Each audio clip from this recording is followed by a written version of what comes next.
চোখের জলে ভাসিয়ে দিলাম মনের ঠিকানা। মামা মুরাদ, তোমার কি তা হয়েছে? মন খারাপ কেন তোমার? কি হয়েছে মামাকে বলো। মামা, আব্বা কইছে যদি এসএসসি পরীক্ষায় ফেল করি তাহলে আমারে অটো কিনা দিব।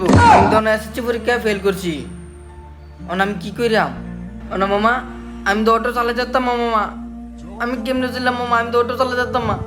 পেয়েছি মামা, একটা মুখ্যম যুক্তি পেয়েছি। আমাদের এলাকার হাসপাতালে মেয়ের একটা মেয়ে ছিল, সেও পরীক্ষা দিয়েছে, সেও গুল্লা পেয়েছে। হাসপাতালে মেয়ে বলেছে যে আমার মেয়ে পেল গেলে একটা অটোওয়ালার সাথে বিয়ে দিয়ে দিবে।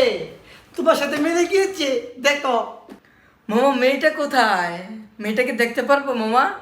আমি আছি না, তুমি রিক্সা চালাবা আর তোমার তো কাজের বুয়ার লগে বিয়া দিব। আমি কাজ করব, থালবাটি ধুবো, ঘর মুছবো, ঘর ঝাড়ু দিব, তুমি রিক্সা চালায় আসবা, তখন তোমাকে ভাত বেড়ে দিব, তুমি খাবা। ঠিক আছে, কোনো টেনশনের কারণ নাই, আমি আছি তো ফিল করলে। মামা আমি রাজি, এটা আমি বিয়ে করব মামা, এটা আমি বিয়ে করব, আমি রাজি মামা।